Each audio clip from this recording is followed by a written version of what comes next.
Hello everyone. तो आज हम चर्चा करेंगे गांव में खुले में शौच की समस्या। गांव में खुले में शौच जाना काफ़ी सामान्य बात है, लेकिन ये बहुत ही बड़ी गंभीर समस्या है। ये बहुत सी बीमारी जैसे हैजा, पीलिया, डायरिया और अन्य बीमारियों का बुलावा है। इससे सभी सभी ग्रामवासी को के लाइफ पर प्रभाव पड़ता है, चाहे वो बच्चे हों, वृद्ध, वयस्क, सभी पे। तो आइए हम चर्चा करते हैं इसके कुछ मुख्य बिंदु पर, जैसे समस्या के कारण, प्रभाव और अंततः इसका क्या क्या समाधान हम निकाल सकते हैं। पहला, समस्या के कारण। समस्या का जो मुख्य कारण है वो लोगों की रूढ़िवादी सोच और अन्य बीमारियों के बारे में जानकारी ही ना होना कि किस तरह हमारे शरीर को क्षतिग्रस्त करती हैं, और लोगों को शौचालय से अभ्यस्त नहीं होते, इसलिए उन्हें खुले में शौच जाना ही अच्छा लगता है, लेकिन ये सही बात नहीं है।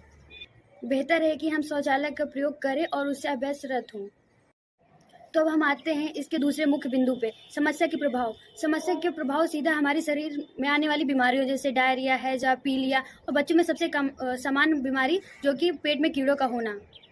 इसका कारण है कि जो हमारे शौच के द्वारा जो बहुत सारे कीटाणु और कीड़ों के अंडे निकलते हैं, वो हमारे हाथों के माध्यम से हमारे भोजन, जल एवं अन्य माध्यमों से हमारे शरीर तक प्रवेश करते हैं और हमारे शरीर को बहुत ही कमज़ोर बना देते हैं, जिससे आसानी से बड़ी से बड़ी बीमारियां हमारे शरीर को घेर लेती हैं। लेकिन इसका सबसे ज़्यादा प्रभाव होता है वो छोटे बच्चों पे, क्योंकि उनका शरीर अति संवेदनशील होता है और वो ही सबसे बीमारियों से घिरे हुए होते हैं।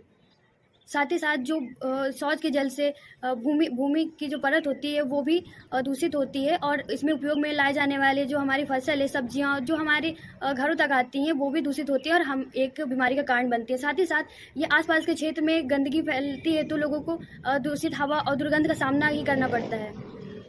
तो अब अंततः हम आते हैं इसके समाधान पे। तो इसका समाधान लोगों की सोच को बदलते हुए, लोगों की रूढ़िवादी सोच को बदलकर और उन्हें अन्य बीमारियों के बारे में जानकारी देकर जागरूक बना के ही किया जा सकता है। इसमें हमारी सरकार का भी काफ़ी सहयोग चला रहा है, जैसे कि कई सारे मिशन, स्वच्छ भारत मिशन भी चलाए जा रहे हैं, जिसके थ्रू लोगों को अवेयर कराया जा रहा है नई नई बीमारियों का, पोस्टर, नुक्कड़ नाटक और अन्य माध्यमों से, जिससे लोगों में उत्साह बढ़ता है उन्हें देखने का और अपने जीवन में इसको उपयोग में लाने का।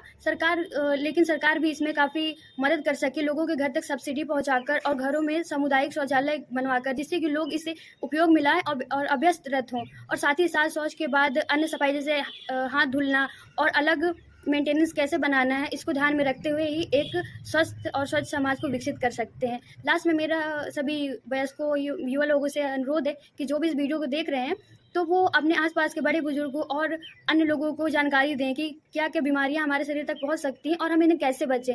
हम लोग सोशल मीडिया के थ्रू अलग अलग वेबसाइट में जाके टैग कर सकते हैं अपने गांव में समस्याओं को, जो जो चीज़ें सरकार तक पहुंचे और उनमें ध्यान दिया जाए, और एक साथ ही साथ हम लोग अपने अच्छे समाज को विकसित कर सकें, क्योंकि भारत देश बहुत ही बड़ा देश है। इसकी शुरुआत हम अपने गाँव से कर सकते हैं, और आसपास में जो गंदगी है उसे हम लोग आपसी सहयोग से साफ कर सकते हैं, ताकि हमारा जो इसका पहला प्रयास है वो हमारे गाँव वासियों के द्वारा ही शुरू किया जाए। तब लोग इससे अवेयर होंगे और हमारी सहायता खुद करेंगे। धन्यवाद।